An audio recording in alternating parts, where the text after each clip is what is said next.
Today we are going to be ranking every single One Piece arc pre-time skip. What's going on, guys? My name is Foxy. If you guys are brand new here, I hope you guys are having a fantastic day. I just finished Dressrosa and I'm on like chapter 800 now, so it's a little late to be ranking these, but I just figured I would do it. Some of you here on the channel know that I edit videos for Jack the Buster I Shinobi, and he's pretty much the reason why I started reading One Piece. However, in doing so, I've caught up to the hype that is One Piece, or almost caught up, I guess. Let me also say this, just because I'm labeling them S, A, B, C, D, just because it's D doesn't mean I think it's horrible. I think that all the One Piece arcs are pretty solid no matter what. Without further ado, let's go, gamers. A lot of the arcs in the beginning, I guess I would say from Romance Dawn to Baratie, like I kind of lump them in together. I know that's not the right thing to do, but I just kind of do because they're all only like a couple chapters apart.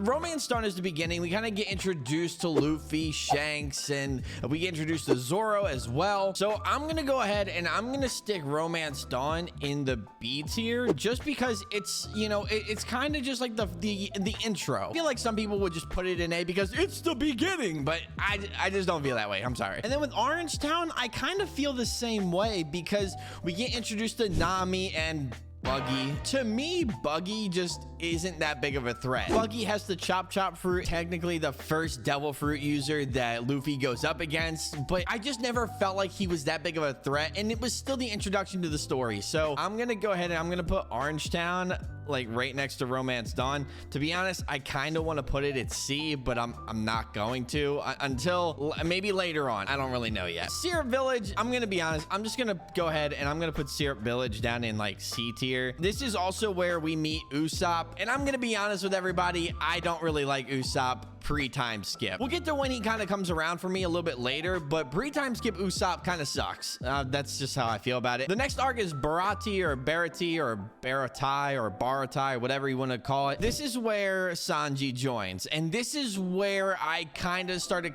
sort of coming around to One Piece. And at the start, it's kind of all about food, and it's like, bro, like, I know they're looking for a cook, but, you know, I don't know about this. Like, what is going on? I kind of want to put it in A, but for now, I think we're gonna put it in B. Yeah, we're gonna go ahead and put it at the top of B. Arlong Park. As I said in the beginning, I am also the editor for Jack the Boss or I Shinobi. I edited the episode when Nami's crying and she asks Luffy for help. I'm tearing up while she's stabbing herself in the damn arm. The first big squad walk, like, squad. I'm gonna go ahead and I'm gonna put this at oh my god. This is the arc that really got me like, holy I like One Piece. And like the backstory of Nami and her sister growing up, Bella Mare, and it's just like, yeah, S. It's S. It's S. It's S. I like, you can't help it. You can't help but root for the whole squad. I didn't really look at Arlong as that big of a threat to Luffy. I kind of just looked at him as like a really big bully. Once you hit him once, he's gonna end up going down. And that's kind of what happens. But I think the storytelling in Arlong Park is fantastic between Nami's backstory and then how she pretty much tries to leave the crew and then doesn't really leave the crew, and it's just really good. I like it. I almost forgot, after Arlong Park, that's when Luffy actually gets a wanted poster. Don't ask me the amount that he got at first because I don't know, but it's a small amount, but it's the first time that he's kind of shown as wanted. Loguetown. This is the arc where Luffy pretty much stands on the platform that Gol D. Roger was executed on, and he's like, hey yo, I'm gonna be king of the pirates, y'all just watch. And not only that, but this is the first time we saw Logia types. Zoro gets his swords. You meet Dragon for the first time. I'm gonna go solid B. I'm gonna put it below Baratie, and I'm gonna go solid B. Now, Reverse Mountain. This is where we enter the Grand Line, and we meet Laboon. This arc in particular isn't like amazing. I'm gonna go ahead and put it at the top of C. Whiskey Peak. So Whiskey Peak is where you kind of get introduced to Mr. Nine and Vivi, and Vivi's Miss Wednesday, and this is kind of where Baroque Works is sort of introduced. I'm gonna go ahead and I'm gonna put Whiskey Peak in B. I'm gonna put it at the top of B. The thing about Whiskey Peak and Little Garden is that on top of the giants, you also meet more Baroque Works. It's like, dude, I cannot keep track of all this. In Whiskey Peak, you see Miss All Sunday kind of blow up the island, right? That's in Whiskey Peak, right? I cannot remember for the life of me. It's been a while since I've actually watched and read. I'm gonna put Little Garden in the bottom of B. So Drum Island. Okay, so I'm gonna put Drum Island at the top of B. Then I'm gonna move Orange Town down to C tier. We'll put it right next to Reverse. Okay, I'll put it above Reverse. Chopper's backstory with the doctor and the new doctor. I can't remember what her name is. Oh, what's her name? I think it's Dr. Correa, I think. And Chopper like joins the crew afterwards and stuff like that. The zone type of devil fruit is introduced, I think. Dalton, Giga Chad, full-blown Chad. And then on top of it, I got to see the cherry blossoms in the anime when I was editing for Jack, and it's just so pretty, man. You know what? I'm gonna do it. I'm gonna do it. I'm gonna do it. It'll end up being bottom of A, but we're gonna put Drum Island in A. Alabasta, easy S. It's over R long. Alabasta got me to go, I don't think I can stop reading this now. And it was everything about Alabasta. It was Croc, it was Baroque Works, it was the environment that they were in, the city of Alabasta, Geezer, who's like digging for water for like 100 million years and stuff like that. Like all these characters like Vivi and the Duck Squad. It was just massively hyped for no reason. I mean, for a lot of good reasons, but like, you guys see what I'm saying? For me personally, I think Croc is one of the best villains in One Piece from what I've read so far. When there's a well-written villain like Croc, I just automatically go, yo, that's right there. And like, he didn't really have a backstory for real. Like, they built him up without a huge long backstory of why he was so evil and stuff like that, and why he was a villain. And they were just like, yo, this dude is trying to overthrow the government and overthrow this city. And then on top of that, he also posed a threat to Luffy. They built him up so well previous to meeting him and after meeting him that I was like, yo, Luffy's probably gonna lose. He just felt like the first real villain to me. And then on top of that, we kind of have multiple other things that are that are introduced in this arc. So let's talk about that real quick. We have Poneglyphs, we have Ace, two massive things. Okay, Jaya. Jaya is where we get introduced to Blackbeard, I think. I can't remember if we get introduced to Bartholomew Kuma and Doflamingo in this arc. I could have swore that because we met Bellamy for the first time, we also saw Doflamingo for the first time. You know what? I'm gonna put Jaya in A because I also forgot about a couple other things. I'm not gonna put it above Drum Island for one simple reason. Jaya is like a pre-arc. It's like the pre-Skypiea, and I just don't look at that as an arc really. I know it's technically an arc. It lasts a little bit, and I know that Luffy pounds Bellamy to the ground. I think that Drum Island overall is a better arc than Jaya. Jaya has a lot of overarching themes, and then we meet Cricket and hear about Nolan the Liar and all this other stuff, and that's where we go into Skypiea. Skypiea is going to go at the top of B. It's like the very top of B. I don't think there's going to be any other arc that goes above it. For me personally, Skypiea kind of dragged out a bit, especially when the crew was fighting like Eneru's henchmen. We're just gonna call him Eneru's henchmen. I didn't think I would ever meet someone who annoyed me more than Wapol, and then I met Satoru and his two brothers. Fighting between the priests and our crew was, or the crew was just, it was just too long. It just felt so long for me. We found another Poneglyph. Robin has joined the crew now, and I kind of started growing a soft spot for Robin, but there was always that like little like, man, I don't know, is she really about this or not? I really liked the conclusion of it. I thought that Eneru was OP,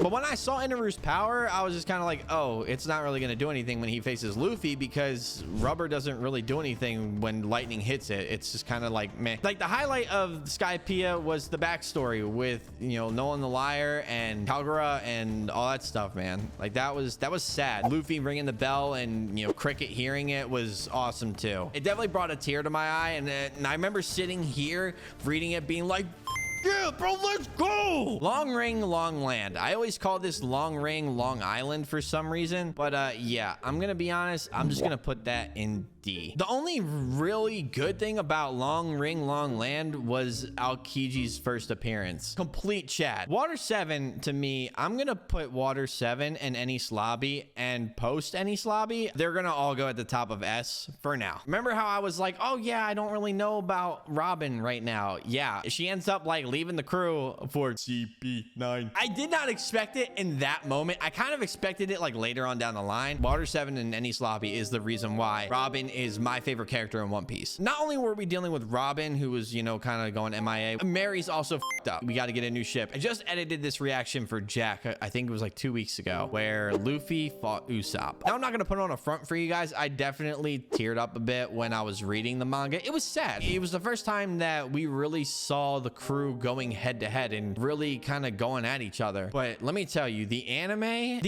made me ugly cry, and it definitely made Jack ugly cry as well. So with that being said, I thought that was really well done, and it really made me look at Usopp differently. And then obviously that kind of rolls into the Mary. Pretty much we have to let go of the merry-go. At the time, you didn't really think of something like that happening. Oda was like, all right, bet, we're gonna throw a couple sliders. I'm gonna throw some off-speed pitches, and we're just gonna catch all these people off guard. He threw a disgusting curveball, I will say that. The whole CP9 identity reveal thing was wild. That definitely caught me off guard. Did not expect it at all. And then the whole backstory with Frankie, Iceberg, and Tom. Tom built Gold D. Rogers' ship. I can't remember if it was Enies Lobby or Water 7, but Chopper pretty much turns into Godzilla. And Luffy goes Gear 2 and Gear 3. When he said Gear 2, I dropped my whole phone. I was like, Gear 2? What is Gear 2? And then he goes, Gear 3. And I was like, yo, What is going on? and then the moment with Robin happens. Luffy telling Usopp, shoot the flag, and Robin's backstory too. Robin's backstory broke my heart. The I want to live line broke me even further. I finished Enies Lobby and I was like, damn, like this is a really good arc. I'm gonna take a break after this because I binge read it. And then we get to Post Enies. Post Enies forbids you from taking a break from One Piece. I never thought I would cry over a ship, but I did. We see Shanks confront Whitebeard, and that was eye-opening to say the least. Shanks walks on a Whitebeard's ship, and then everyone passes out, and I was just kind of like, yo, what is going on? I said this to Jack like 2 days ago. I was like, Blackbeard changed the way I viewed powers in One Piece. Ace and Blackbeard fight, right? I'm reading this and I'm like, yo, this is a really big moment. This is huge. Why is this happening right now? Blackbeard is, he's that motherfucker right there. You don't mess with Blackbeard. It was a little discomforting, but at the same time, I was like, yo, like I need to keep reading because I'm trying to find out what the hell is about to happen, bro. Like what the, it was like this uncomfortable hype feeling, and I can't really describe it. I hope that there's other people that feel the same way I do. Thriller Bark. So the cool thing about Thriller Bark was meeting Brooke and pretty much becoming a part of the crew. I'm gonna put it bottom of B for 2 reasons in particular. Number 1, it made me like Usopp. So Usopp fights Piranha, whatever, and he's scared at first, and then he pretty much like overcomes his fear, and he's like, I'm gonna just do this and we're just gonna get this done because I'm not trying to let down Luffy. Second reason why is Rook and Laboon. That really just hit. Is it Sabadi or is it Sabadi or is it Sabadi Archipelago? I don't know. Sabadi Archipelago. Post Enies changed the way I looked at powers in One Piece. Sabadi Archipelago changed the way I looked at people, and it changed the way I looked at certain people in power. This is the arc where we get introduced to the Celestial Dragons, the biggest pieces of on human Earth. It's 100% S. I don't know. Yeah, it's got to go above Arlong. It's got to go above Arlong Park. I got to. And here's why. It started to make you think, what is really going on in this world? The Celestial Dragons. They are such horrible people that watching Luffy punch one of them was one of the most satisfying feelings in all of One Piece. I cannot explain how satisfied I was watching or reading that whole entire sequence happen. It was amazing. There was a lot of things that just like made me think, like, why is he a robot? He works for the government, but he's not a real person. Oh, okay. Why are people being sold off into slavery? Like what is going on here? And why do people hate fishmen so much? Although Luffy uses haki for the first time, Luffy still loses.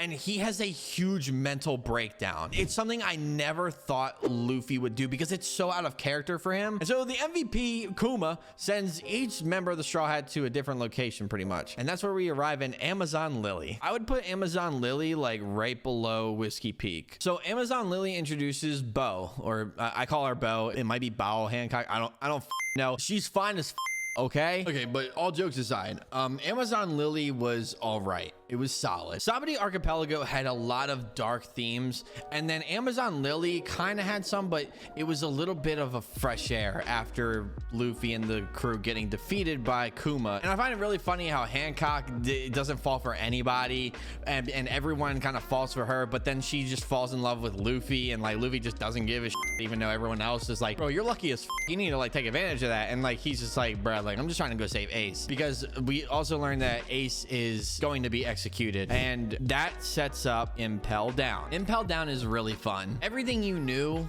just flip it on its head. Oh my gosh. What I'm debating right now is I'm debating between putting Impel Down in S and Arlong Park in A, or if I should just put Impel Down in A. All right, here's what we're gonna do. I'm gonna put Impel Down in A for now. It's top of A, 100%. I don't know if I feel the same about Impel Down as I do about Arlong Park. For me, Impel Down, it was just fun. Literally seeing Buggy, Croc, and Luffy and Mr. Two Bone Clay all team up together was just so cool. Between Luffy not being powerful enough to defeat Bartholomew Kuma in Archipelago, and then he goes to Impel Down with the help of Hancock, which is also really cool. Then you see him fight the Warden, and he's not strong enough to beat the Warden. Luffy just keeps getting knocked down, but he keeps getting back up, but you just have this feeling that's like, bro, like what the hell's going on? And obviously Luffy is at Impel Down because he's trying to save Ace and he's trying to break him out, but then he ends up breaking everyone else out, and then Marineford happens, and Marineford is definitely S. So we're gonna put Marineford at the top. Marineford and post-war, and we're gonna count them together, and then Enies Lobby and post Enies Lobby, we're gonna count that together. So Whitebeard is at war with the Navy because he wants Ace back. This was some of the most intense I've ever seen. I can't even begin to describe how I was feeling when reading this, because I was like, yo, this is so good. Why is this so good? You just really didn't know what was gonna happen because 7 warlords are there, Doflamingo's there, and so is Kuma. Just multiple other people that like you haven't seen in a while. There's just so many people that we've seen throughout the entire story of One Piece, and they're all just here. And the only one from the Straw Hat crew that's there is Luffy. And Oda finally decides to kill someone. He actually decides to kill someone. Y'all thought we killed Buggy back in Orange Town when Luffy punched him into the air and you know, he turned into a star? Nah. And then just when you think you've seen everybody, Blackbeard and Shanks show up. It's so hype, and you don't know what's gonna happen when the climax hits. Holy sh. And then you realize that Marineford was only 30 chapters. Post-war, you get introduced to Sabo, who was Ace and Luffy's other brother. At the end of pre-time skip One Piece, you question the world government 1000%, because they don't know what the f they're doing, or maybe they do, or maybe they don't. Luffy reveals that instead of meeting up in 3 days or something like that, him and the Straw Hats got to meet up in 2 years because he's got to get stronger. So this is our tier list for now. I don't know if I should switch Arlong Park and Impel Down. Yeah, it's staying in S. I don't know. Should we put Little Garden in C and move Orange Town back up to B? Because Orange Town was like the first time that Luffy fought somebody. I'm gonna do it. I don't really connect with much as far as Little Garden goes. I don't know. Like I said before, I don't really feel like any of these arcs are bad. There's some I just like more than the others, but I think this is good. We're gonna go with this. This is my pre-time skip One Piece tier list.